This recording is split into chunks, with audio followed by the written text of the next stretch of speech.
2014 regular session number 31 of the Raytown Board of Aldermen to order.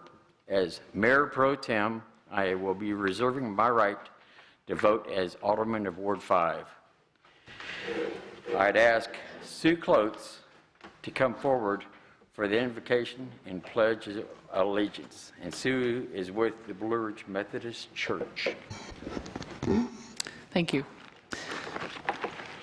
Father God, we thank you for the beautiful day we've had today and for the fresh, cool night air we're going to have tonight. We thank you for the privilege of meeting together this evening, participating in the business of our city. Be with those who are here to do the business of Raytown this night, and be with them all as they go home to their families safely tonight after the meeting. In your name we pray. Amen. And Sue, would you lead us in the Pledge of Allegiance, please? I pledge allegiance to the flag of the United States of America, to the republic for which it stands, one nation, under God, indivisible, with liberty and justice for all. Thank you, Sue. This time I'd ask the city clerk to call the roll. Alderman Ertz. Yes. Alderman Jason Green. Alderman Van Buskirk. Present. Alderman Emerson. Here. Alderman Josh Green. Here. Alderman Melson. Here. Alderman Azier. Here. Alderman Kramer. Here. Alderman Lightfoot. Here. Alderman Mock. Here. Right now, Jason should be on his way. Okay. This time I would like to open the floor for any public comment. Anyone wanting to speak will be allowed 5 minutes. If someone is speaking for a group, 10 minutes will be allowed. I would like to remind everyone that there is a public hearing before us this evening, and if you want to make comments regarding that item, please do so during that public hearing. Okay? Anyone? Okay, we go on. Now a report from Mahesh Sharma, our city administrator. Sir? Good evening, Mayor Pro Tem, Board of Aldermen. I really have nothing to update tonight, except staff will be providing you an update on Neighborhood Service Department and Department of Public Affairs. With that, I'll conclude my remark for tonight. Okay, we're going to start to my left tonight. Are there any committee reports this evening? Mr. Lightfoot? No committee report from me tonight. Mr. Van Busker? I am liaison to the Special Sales Tax Citizens Review Committee. We met on Tuesday, July 8th, and there were 3 items of new business that came before us. One was a City Hall phone system replacement. The second, development and public affairs furniture upgrades. And the third was for Public Works propane conversions for some additional vehicles. So if you have any specific questions about any of those, I'd be happy to talk to you, or I'm sure anyone that's on that committee would be more than happy to discuss those with you. And all of those were approved by the committee to send on to us. So we'll be seeing those items sometime in the future on our board. Thank you. Mr. Ertz? Nothing at this time, thank you. Ms. Emerson? Nothing on human relations this evening. Ms. Melson? Nothing at this time. Mr. Azier, anything to report? Nothing. It's easy. Mr. Kramer? Nothing at this time. Anything to talk about? Nothing at this time, Mr. Mayor Pro About the Tem. debate team or anything like that? Okay. All right. Now we will move into study session. Mr. John Benson, our Director of Development and Public Affairs, sir.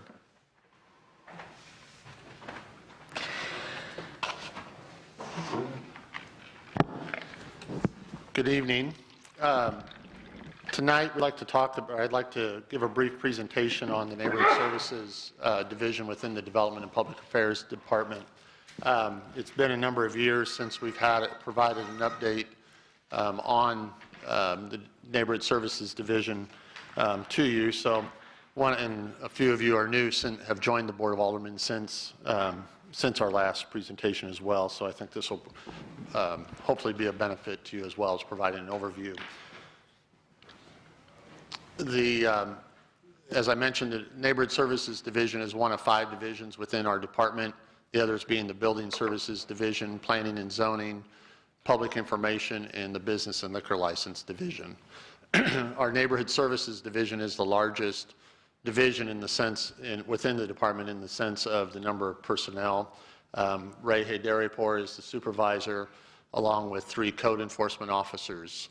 We also have a part-time seasonal office clerk position that's staffed from springtime through the fall, which is the busier time of the year for our neighborhood services due to the growing season, as well as animal control calls increase during the warmer months. We also have 2 permit technicians that provide support to all of our divisions within the department.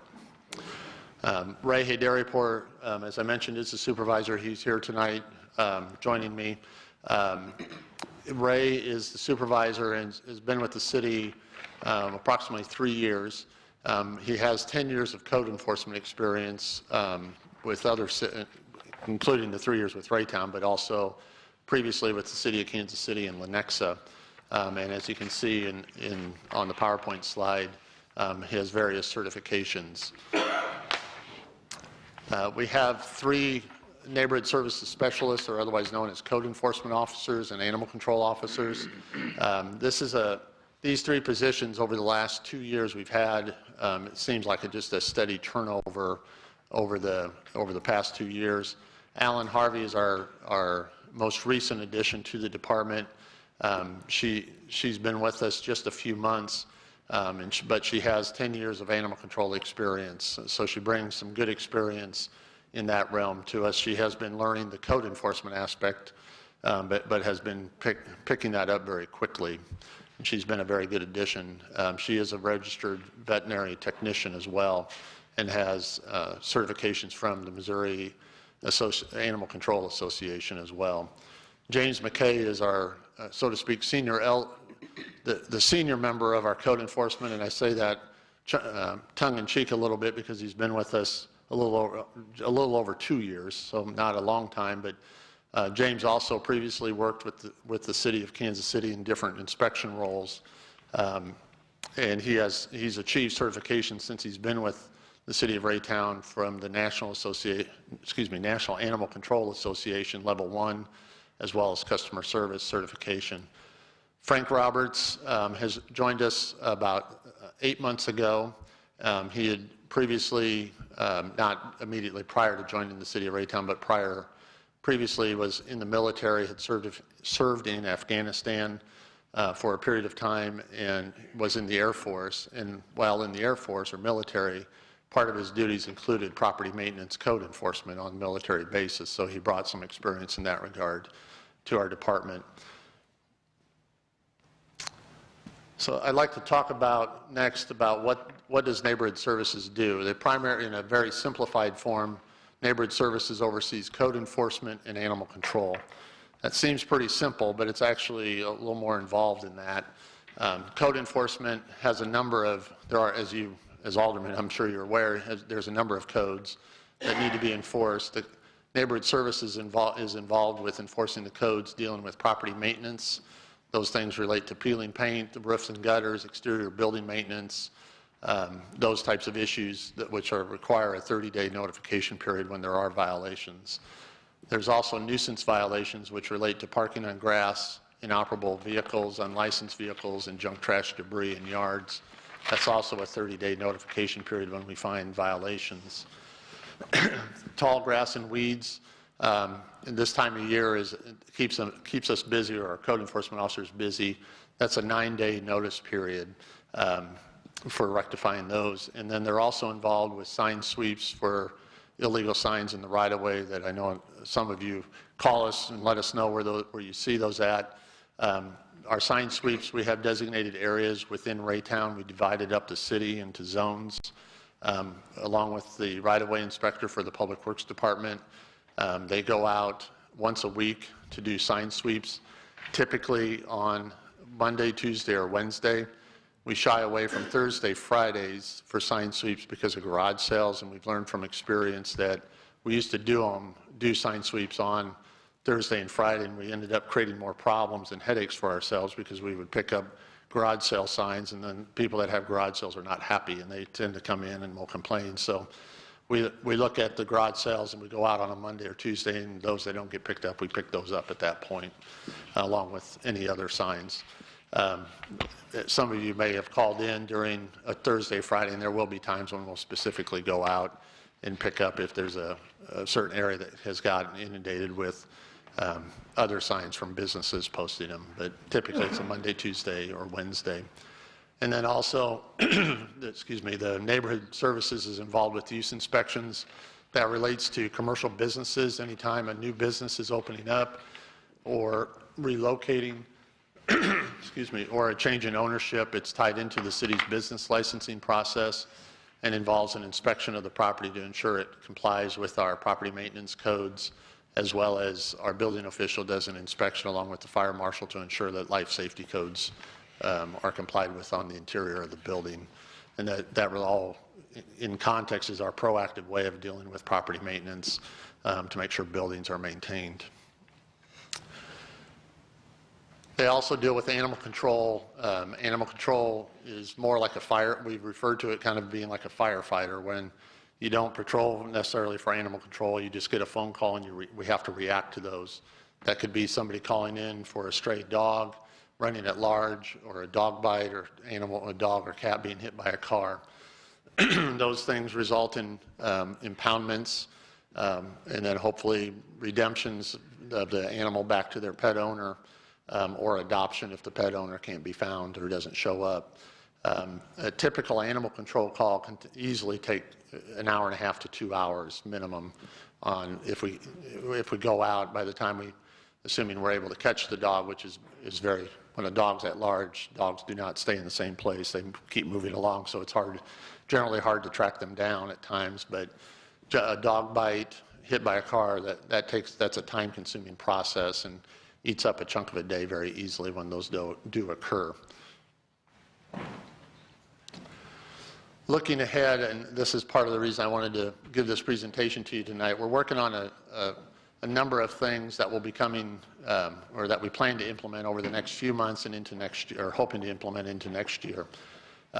Initially, at your August 12th meeting, we're anticipating bringing in 2 amendments to you for your consideration. One is an amendment to our tall grass and weed ordinance. Currently, as I mentioned earlier, our abatement process is a 9-day abatement process. Each time we have certain properties, or some properties in town where we will go through that process. City ends up having to have our contractor mow that property. A few weeks later or a month later, depending on this time of year and how fast the grass grows, we go back through that process on some properties. It's the same thing we know they're repeating. We know it's going to happen, but we have to follow the process set by the code. We've done research and looking at other cities and found that some other cities, what they've done is the initial code violation, you go through that process. The second time, that process shortens down. And so we will be proposing an amendment to deal with that.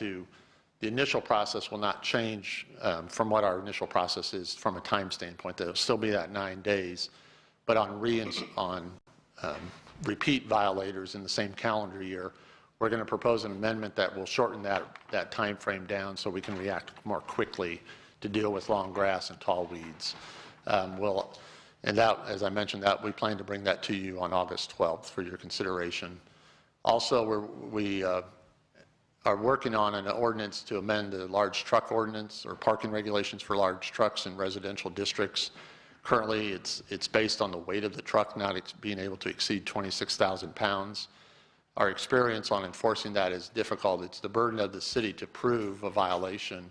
Looking at a vehicle, we can estimate or think it weighs over 26,000 pounds, but it's very difficult sometimes, or it's not always obvious if it does, it's our burden to prove that in the court, and we've run into some instances where we felt it did exceed that, and we found out later that it did not. Again, Ray has done some research with other cities, and from his experience working in other cities, another way to address that issue is by the physical size, dimensions of trucks, and we're going to be proposing an amendment and bringing that to you on August 12th as well for your consideration. The next thing that will be coming up is our contract bid for nuisance abatement and mowing contract. We're currently in the final year of our contract with our mowing or nuisance abatement contractor. We plan to, or are working on the bid specifications and hope to release that here in the next or later this month and have that to you this fall for depending on who we get in and what the best bid is.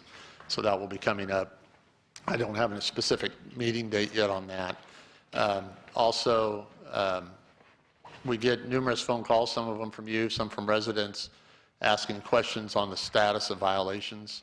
I'm sure some of you received phone calls from your constituents saying that they've called our department, turned in a violation, and nothing's being done. This is sort of a lesson I've learned. When Ray was on vacation, I took his place for a few weeks while he was gone. I didn't realize, I've come to appreciate Ray's job more than I did before. The number of phone calls he gets of people asking on status or turning in properties. And what I found out, and what I'm sure Ray has already known, is that of the phone calls I received, 95% or more of the calls I got on complained about properties we already had cases started on. What it told us was we need to do a better job of communicating or find a better way to communicate the status of code violations. And so what we're looking at or in the process of developing is a violation status table. It's still, the exact format of that is still in the works, but our intent is, or plan is to hopefully each week update a table that will list out the addresses and where the type of violation and where it is in the process. And we can email that out. We'll post it on the city's website and get it out to the public. So then where they can look and see if there's a violation, if they see a property, and if it's not, for instance, on our city website, there will be a button they can push and then email in the complaint with the address to us, so then we can start. And what that will do is a way for us to provide more information, but also then, which will help us by not having to get as many phone calls, hopefully, is our intent. So we have less interruptions, but we also give information out more easily for people to find out, but then also provide a more easier way for people to turn in a complaint on a property if it's not on that list. So again, that's still in progress, and hopefully this fall we will have that rolled out, and I'll provide you more information on that or let you know when that does come out. Also, every one of those things I've just talked about are even though we're being somewhat proactive, in effect they're being reactive to property maintenance and neighborhood issues. The violations already exist, so we're reacting to those.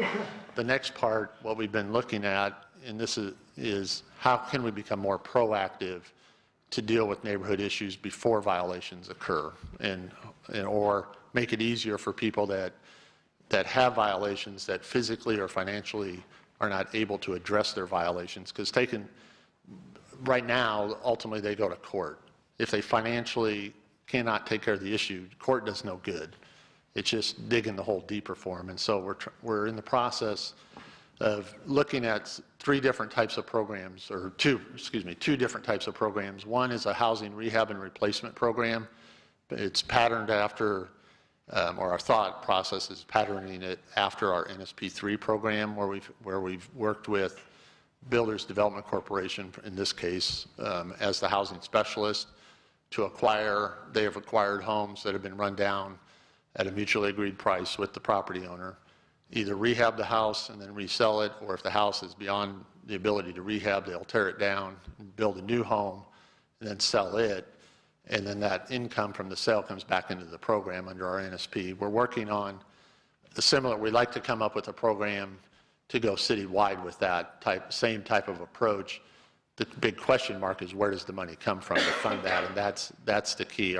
The city budget obviously is limited, so that's probably not a viable option for this program. But there are some, in talking to Michael Snodgrass with Builders Development Corporation and some training sessions I've been to, there is some other approaches that potentially can provide funding for that type of program that we're working on. Also, another type of program is a violation abatement assistance program, and as I mentioned, some property owners physically or financially cannot afford to address their violations. They're in a tough spot, and we need to find a way to help those people out. Right now, we have some churches in town that have volunteers that will come out. River Christian Church, for one, has been very active over the years with us, helping out where we can refer property owners to them. Some other churches have also helped in some other instances. We've talked with Habitat for Humanity about their Brush with Kindness program, how that can help. There's some other cities in the metro area, they do a similar program where they actually contract with, or have contractors they hire, and they provide a program through that. And again, that comes back to a financial need. So there's some hurdles we have to figure out how to address that. And then the last proactive program is a home ownership education program. And this one has come about literally in the last week through Alderman Kramer's discussion with a couple realtors in the area who would like to start a home ownership education program and holding classes to help people they may teach them what it takes to own a house or to acquire a house, what it means to own a house, what they need to do if they're an owner of a property and maintain it. And as they said, their experience is obviously the credit industry and homeowners credit has been an issue in the media over the last 5-6 years and continues to be. What they've come to realize is there's people with poor credit, but they're financially stable. But they've just made some poor decisions. They have the money, they just don't have the credit score. They can't afford to purchase a home, or they can afford to purchase a home, they just can't achieve the credit score that's necessary to qualify. And doing some education classes for those people of how to improve their credit score, as well as just some basic fundamental education for people that may not, can't afford right now, but what they need to do and how much they need to save and some things like that. So as I mentioned, that's just come about in the last week. We're in the discussion stages on that. And that program is not really something the city would provide the classes. We will provide the place for those classes, partnering with realtors and others that have the experience or expertise to teach those classes. And so it's a little bit broader approach and longer term in that regard. Looking ahead in regards to animal control, our veterinary services contract is also in our last year. We're currently under contract with Raytown Animal Hospital. We will be going out for or requesting bids over here in the next, hopefully by the end of this month, and bringing that proposed contract to you later this fall. Also, one of the goals we want to achieve with our new veterinary services contract is increase in our pet adoptions. We do not, our pet adoption rates compared to other cities is very low, or not, I shouldn't say very, it's lower than other cities. We want to increase that. We see some opportunities of how we can do that. For instance, such as a pet of the month that we'll put on our city website. When the new city website is unveiled, it will have that ability. We're going to post a picture, pick a dog or cat that's been impounded that's available for adoption, put it on our city website, on the city's Facebook page. And we're also going to be asking on the vet services request for bids how veterinarians can help promote adoption. And there's websites out there that other veterinarians can use to promote that. And so we want to push in that direction to increase our adoption rates in that regard. That's all I have, but Ray's been very quiet over here, but we would be happy to answer any questions if there are any.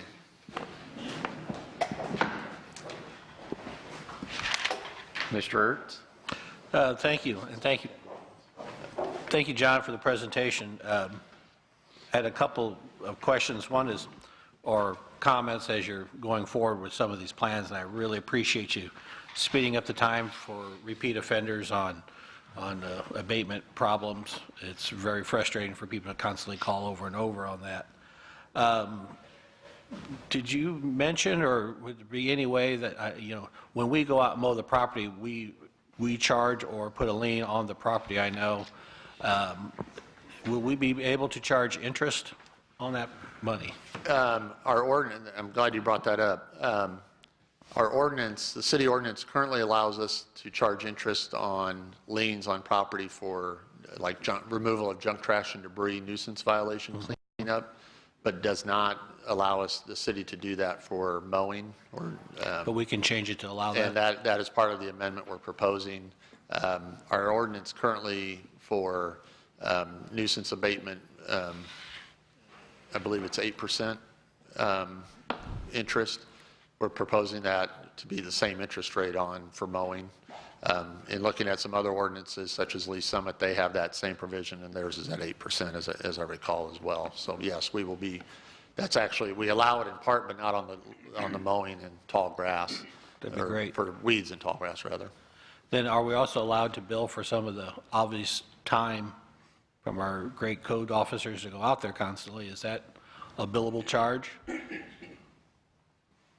Say again. Yes, currently it's a fixed amount. I believe it's $75, which would also include the time of the finance So it's department $75 for plus the cost processing. of a mow.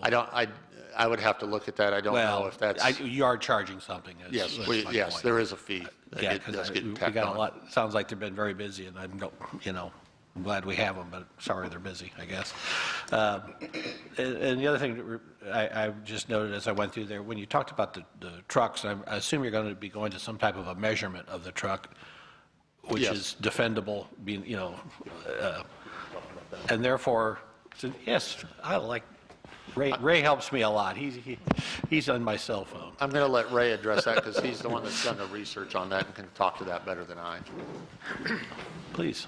Yeah, my name is Ray Haydaripur, Neighborhood Services Supervisor. Great. I did the research in some of the cities surrounding the city, whether Kansas or Missouri. They use length, width, and height of the truck or the vehicle.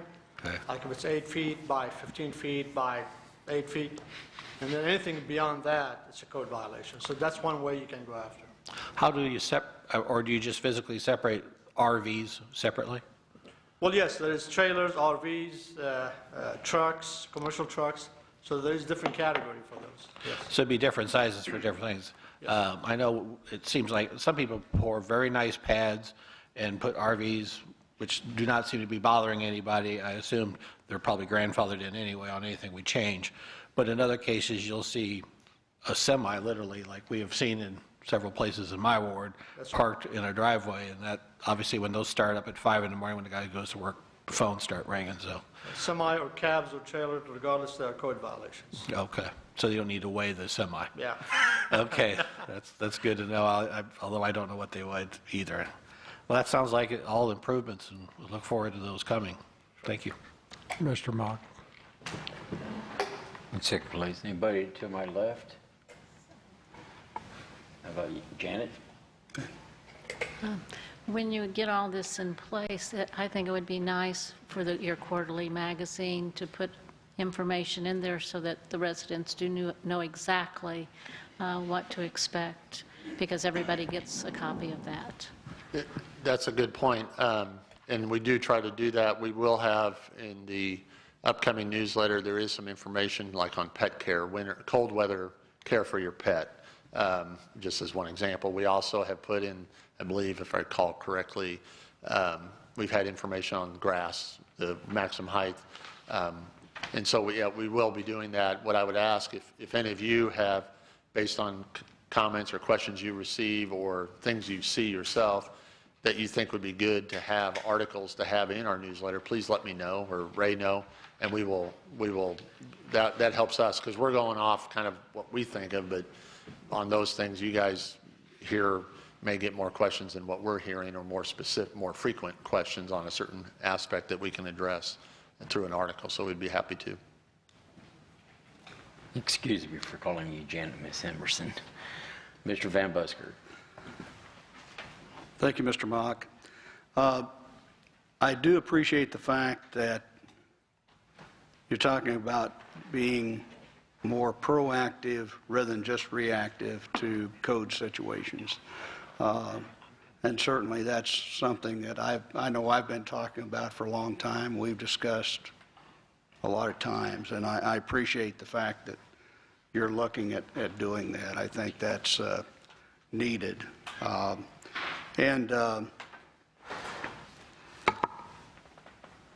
guess I was listening to your discussion relative to the development of a program to assist property owners who are physically or financially unable to address code violations.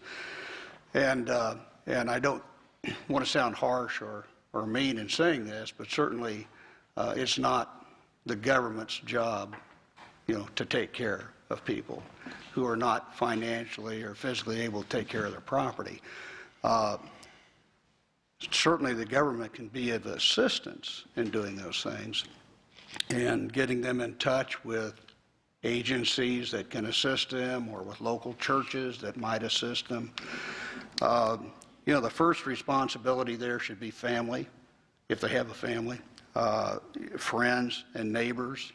And I like to see people helping people. And I think you elated to that a little bit, John, in saying that, we really wouldn't have the funds. The city wouldn't have the funds to take care of those things, and I appreciate that. But again, I don't think that's the government's job to do that. But any way we can assist people. I know there are times that people have even temporary situations where they're unable to do certain things, and we need to be, certainly sensitive with that, and do all that we can to assist them in any way we can. So I appreciate the fact that we're doing that. I agree with everything you said. We recognize, for persons that are financially or physically unable, I agree.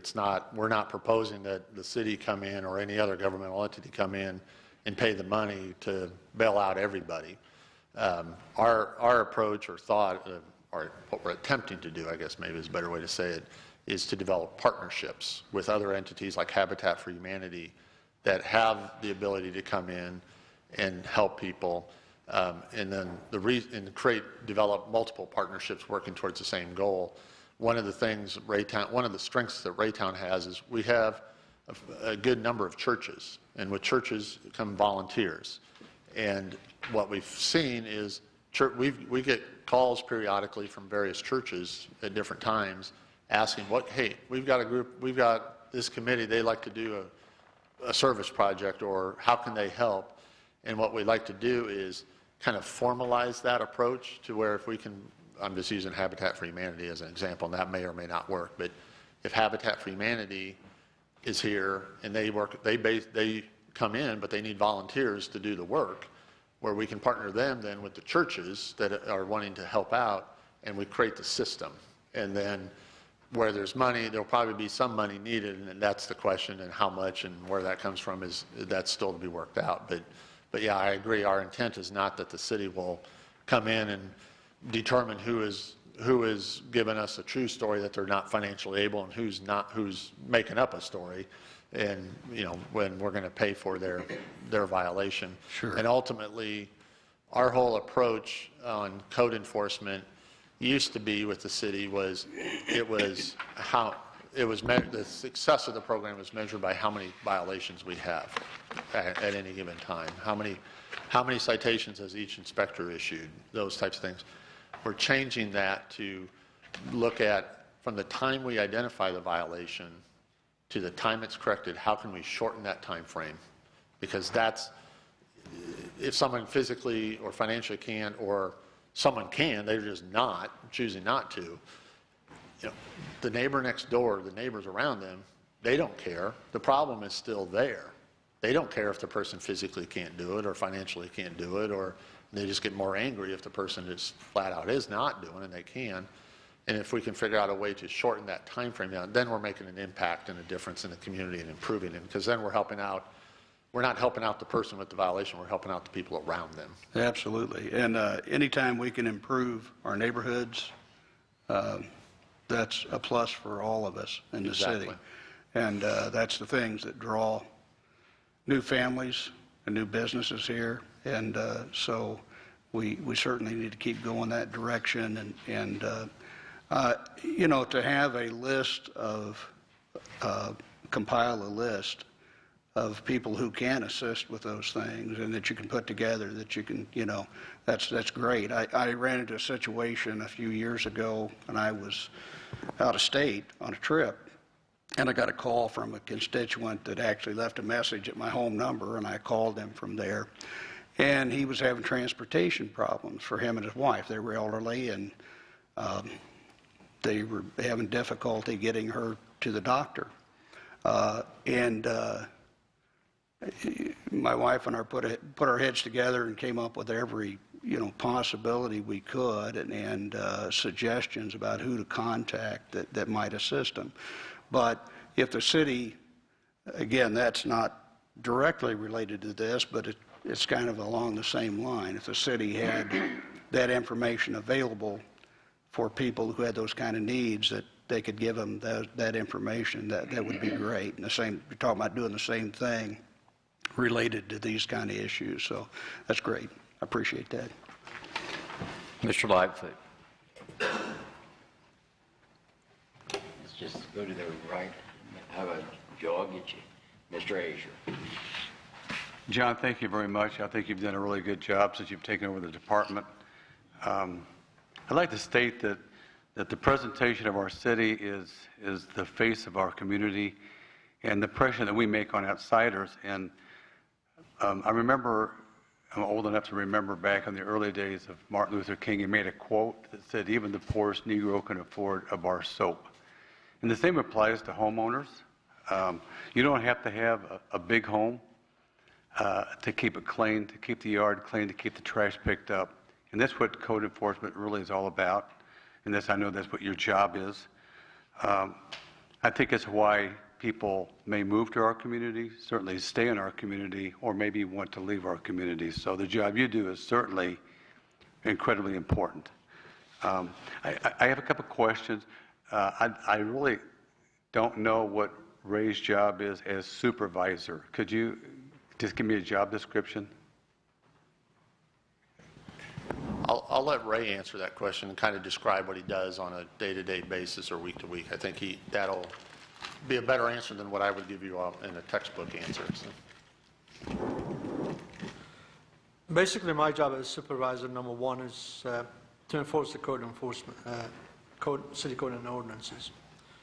Number two, as part of my job is to help the staff, give them the information, knowledge, any kinds of support, assistance in enforcing the code, whether animal control, code enforcement, or tall grass and weeds.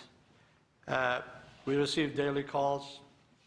I pitch in daily as far as answering the phone calls, as far as any kind of knowledge or information or guide the code enforcement or the officers need.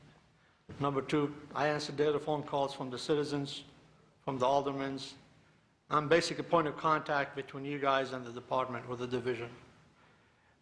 We do use permit inspections as far as commercial, like John mentioned.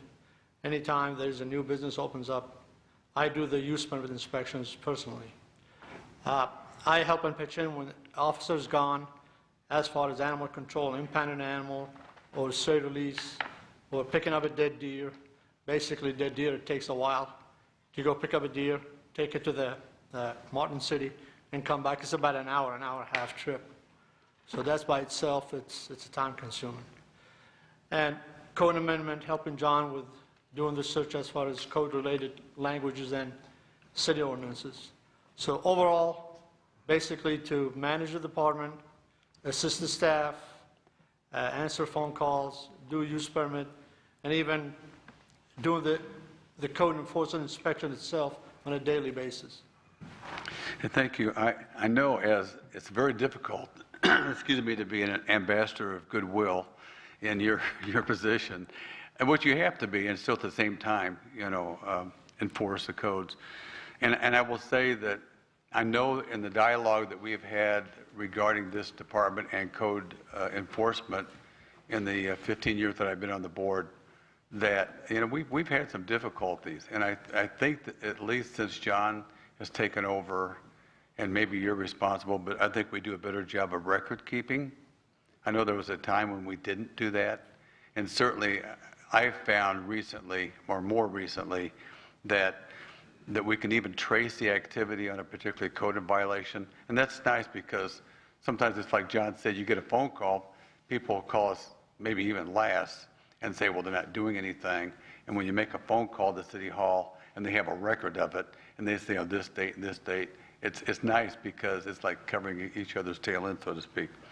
So I appreciate that as an alderman. I'm sure the other aldermen do too. And another question, you said deer pickup. I'm assuming you picked up the deer on Woodson, yesterday probably. Yeah, it was yesterday. Do you get calls for dead animal pickup on weekends or just weekdays? No, weekdays. We don't do, the only animal calls we get in the evenings and weekends is emergency calls like bite cases or injured animal or police assist. And would you clarify us, you used the word, or John used the word proactive. Did that include actually driving through neighborhoods and looking for code violations? I do that every day. You do that every day? I do that every day. Okay. Because I know there was a time, at least years ago, that we did not do that. So. Let me, go ahead. And so I do appreciate that because I know we didn't always do that. As a code enforcement division, the city is divided to 3 sections, north, central, and south. And each area is assigned to an officer. Any code violation in that area we receive, we assign it to that particular code officer to respond, whether it's animal calls or enforcement. A lot of times they are proactive, they drive by and pick up violations. I do that myself every day. I go through different neighborhoods. I don't have an assigned area. I just drive throughout the city. And then when I see something, depends of course on the caseload. If you drive through the street, you easily can pick up 10, 15 violations without any problem. If that's all we're going to do, then we're going to be picking up hundreds of violations on a daily basis.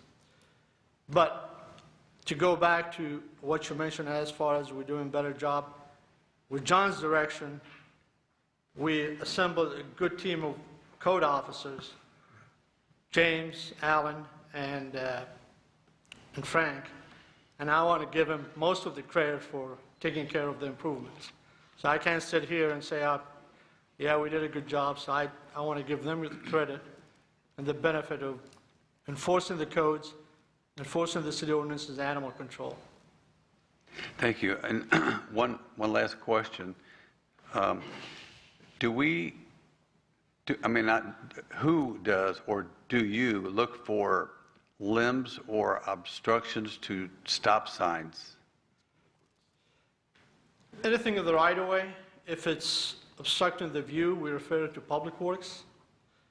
But if it's in the right-of-way, an overhanging, for example, overhanging tree or even shrubbery, but it's not obstructing the view, then we overlap sometimes with the Public Works, and we do send them a letter for that, for those violations.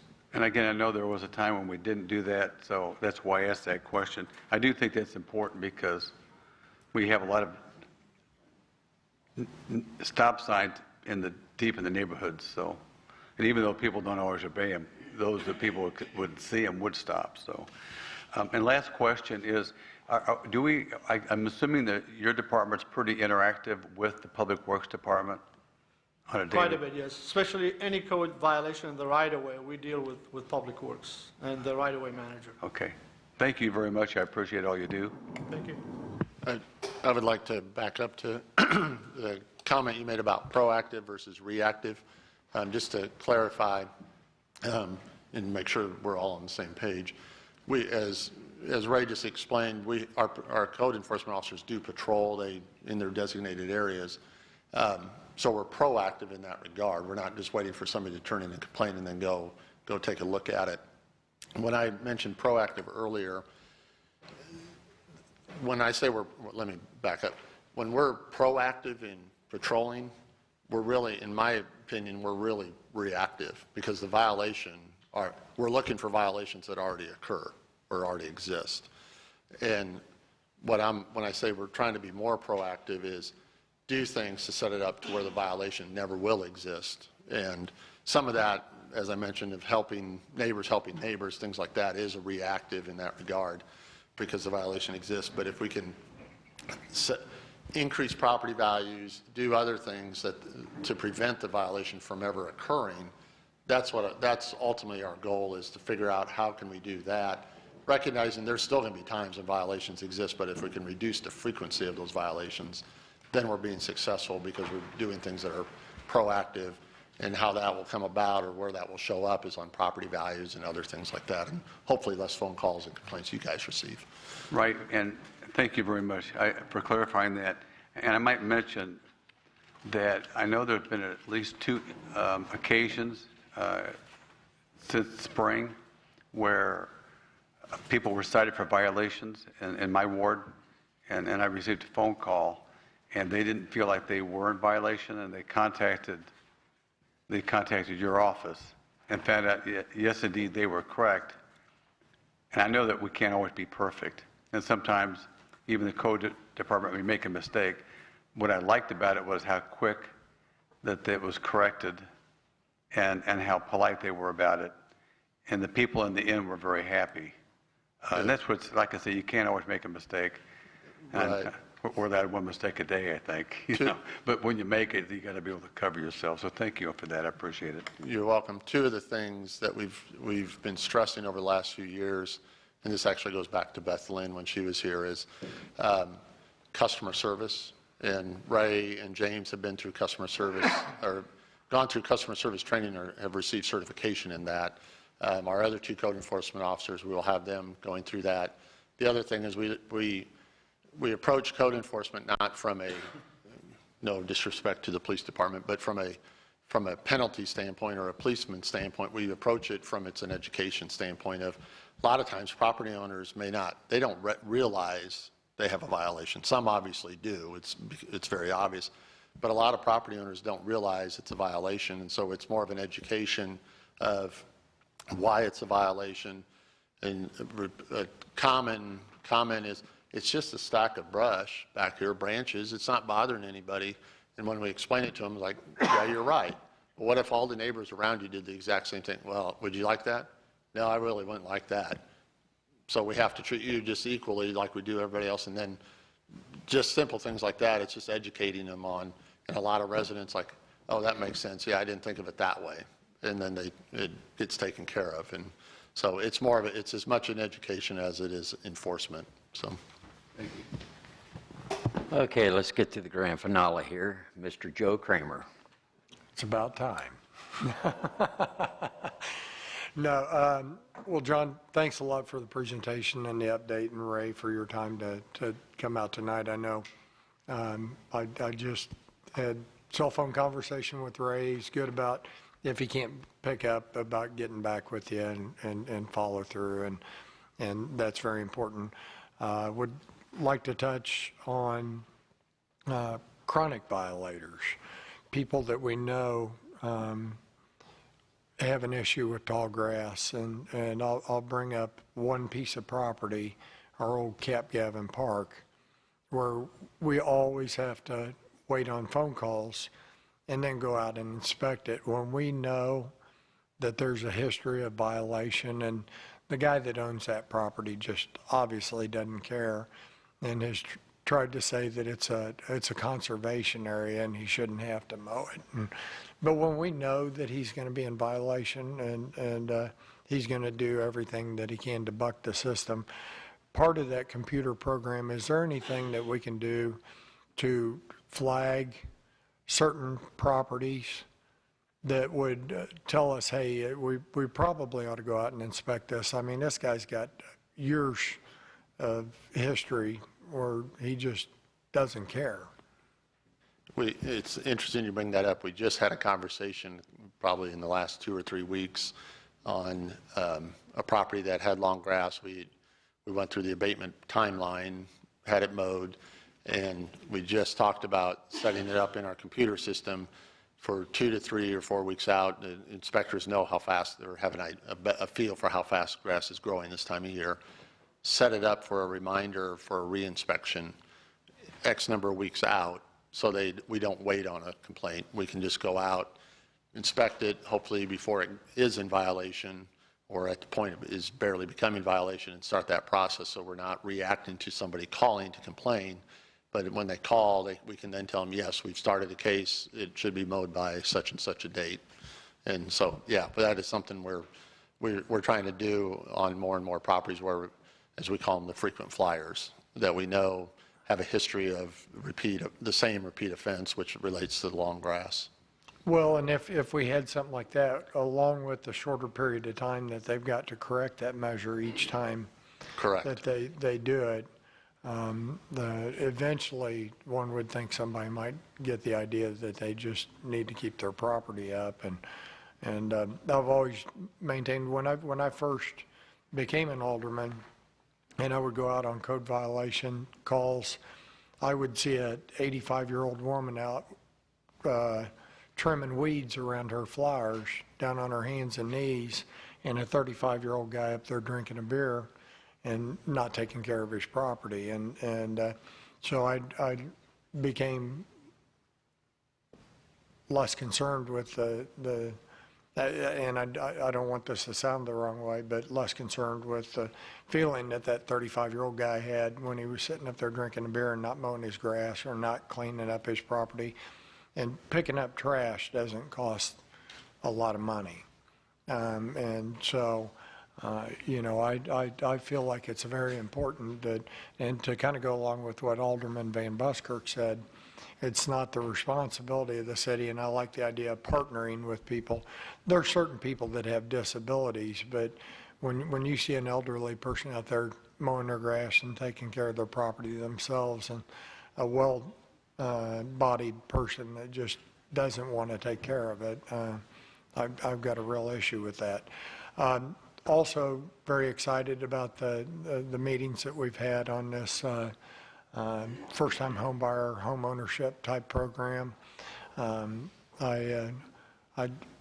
we first had meetings with them, I was surprised at the number of for sale homes that we had in Raytown. And I want to say, wasn't it between 150 and 200 listings just in Raytown? I believe that sounds right, yes. Yeah. And for a small area, that's a lot of homes. And so, anyway, I'm excited to see what might come of that program and look forward to future meetings. So that's all I got. Ms. Melser or Mr. Green, did you have any questions? Or? Not at this time. Okay. Mr. Mon. Mr. Van Buskirk. I do have one more comment. Kind of picking up on what Mr. Kramer was talking about, as far as keeping a record of these repeat offenders, and that I hope that's done from year to year. So, when the grass quits growing and the winter weather hits and then spring comes around, quite often we have the same problems in the same areas. So hopefully that's something you'll be able to recognize simply on a computer program. Something we used to do when I was with the police department years ago, and I'm assuming Chief's back here, he probably could tell me that when officers see obstructions of traffic signs, I know it's something we always noted on our logs, and then that was turned into Public Works. So hopefully that is still happening, and because it is a traffic hazard, obviously, and could create an accident. And I hope our Public Works Department is looking for those kind of things too. So if all the departments in our city are looking for the same, those kind of things, and make sure they're reported to Public Works so they can address them, then we can get a lot accomplished. I have been noticing a lot of these limbs hanging down over, close to stop signs and things like that. If I see one that's obstructed, I will I will contact our Public Works Department and let them know, and I hope everyone's doing that. And Ray, I don't think I have ever called you or spoke to you on the phone about any code violations today, but thank you for your time. I got one more thing. Let's go with Josh Green. Well, it's Joe. No. Okay. Wait, one more, just say, Mr. Major. I'm not being argumentative, but I want to make a comment because we made the point that it's not the responsibility of the city to take care of property, but the fact that we have hired four full-time people to keep track of it, we've made it our responsibility. So in reality, it is not for us to do the work, but we are already spending taxpayers' dollar on it. We're taking a huge step forward to, again, what I said before, have a good presentation for the city, keeping property values up, because it's not just about that house, it's about everybody who lives around it. It's about all of Raytown. So, yeah, we've got time invested, we have money invested, and that's why your job is so important, because we consider how we spend the taxpayer dollars is important to get the very most amount of money out of it and make sure that we're doing it right. So, thank you very much. Okay, Mr. Joe Kramer. One last comment, and it dawned on me after I gave up the mic. When we have certain violations that carry over into the next year, we have to start a new case. And on those certain situations, when you set up that program, whether it be peeling paint or whatever it may, I mean, common sense tells you somebody can't paint their house when it's 8 inches of snow on the ground in January. But if we can follow up with that computer program that, hey, we need to send a violation notice back out at the start of the year on these certain violations that carry over into the next year, that would be appreciated as well.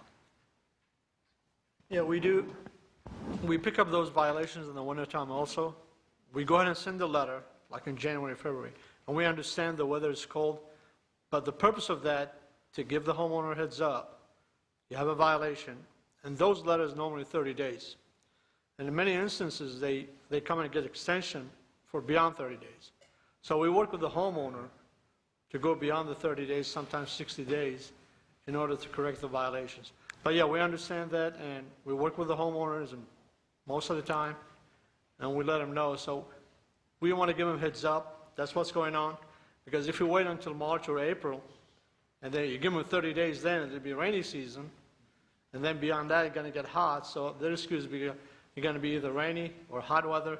So end up being the whole entire year, you're giving somebody to paint a house. Sure. Well, and those cases that aren't closed, if we could, like, if we've got 10 houses with peeling paint that carry over from December 31st, and then we have to start a new case on it at the beginning of the next year, if that computer program could flag us to resend that violation notice, that way we started early in the year, and we go from there. We don't wait for somebody in July to call and about that house again that's still got that peeling paint issue or whatever it may be. That's right. Yeah. Okay, thanks. Okay, very good questions. Okay, well, thank you, John. Thank you, Ray. Okay. I'd like to move that we will now move into legislative session. We have a consent agenda before us. I would entertain a motion to approve the consent agenda. Second. Did I hear buttons? Yes. Motion to approve. I'll second. Motion to Mr. Lightfoot, second to Mr. Van Buskirk.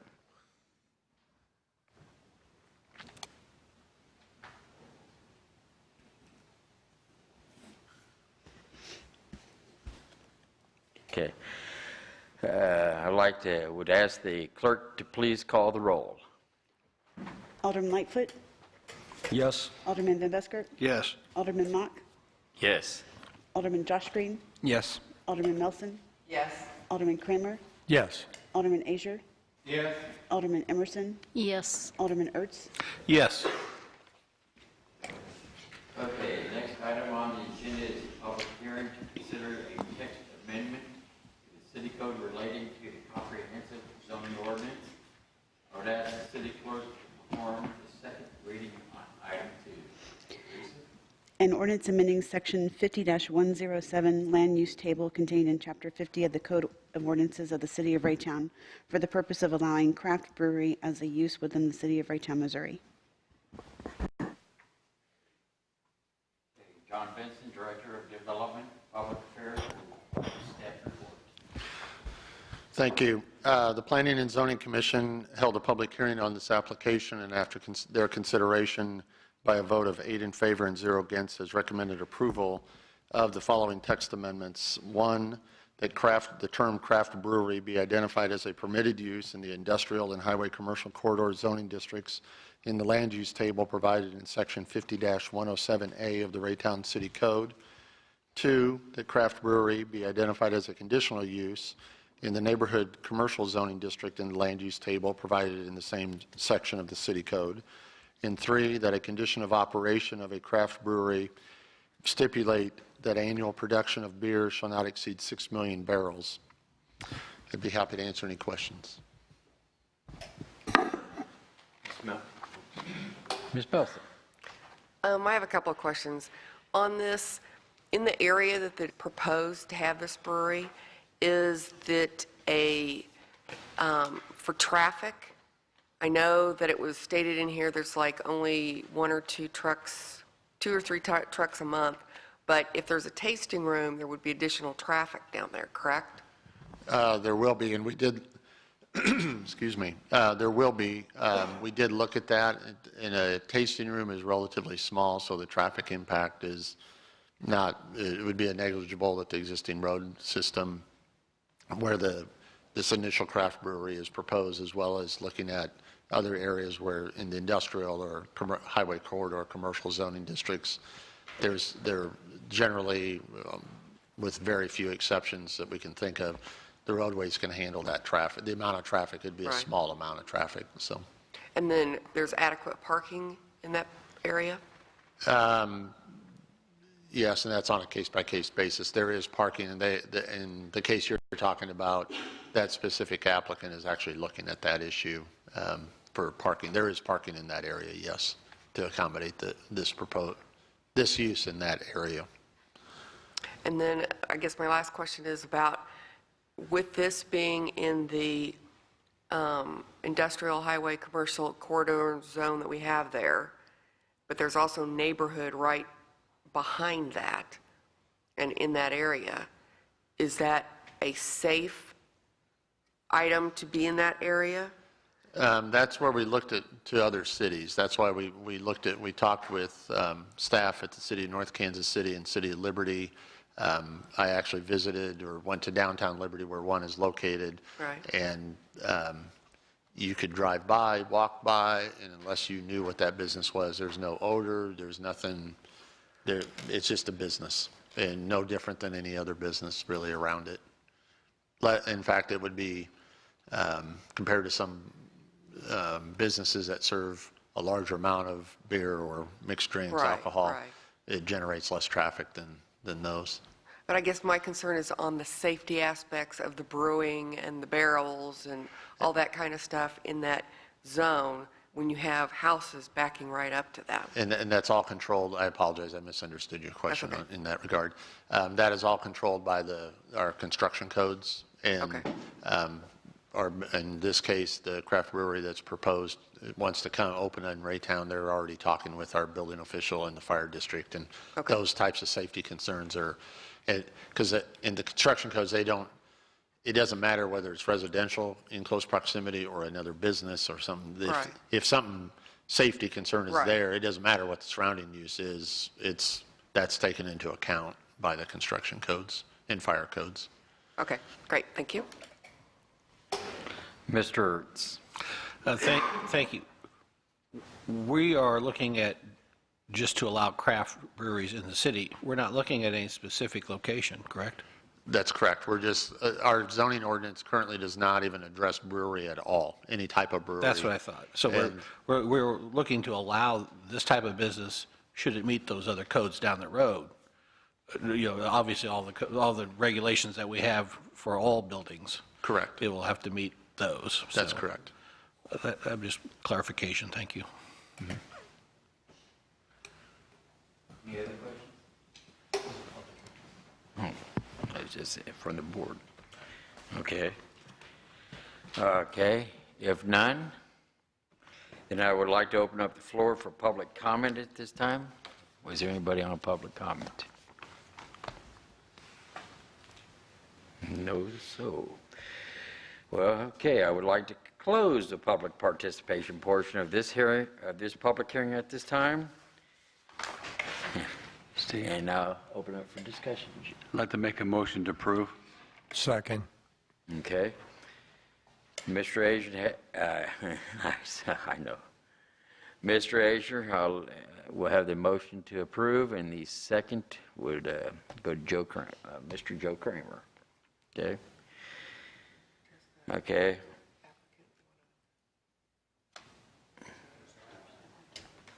Okay.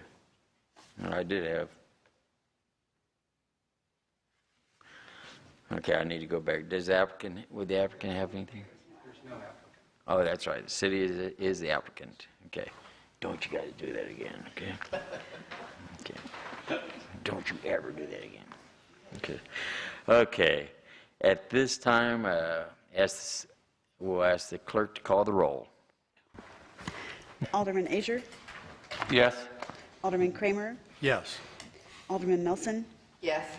Alderman Lightfoot, Yes. Alderman Josh Green, Yes. Alderman Van Buskert, Yes. Alderman Ertz, Yes. Alderman Yes. Janet Emerson, Did you say Emerson? Did you say I Mark did. or Emerson? Emerson, Yes. Alderman Mock, Yes.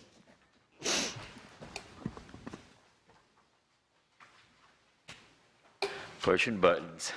Okay. I would ask the clerk to read item 3, please. An ordinance amending and adopting amendment number 1 to the Police Officers Retirement Fund Pension Plan and authorizing the city administrator to execute all documents. Chief Jim Lynch, would you have anything to add? Sure, Kramer. Just a little bit. The All-Star game started. Yeah, it's 3-2 American League.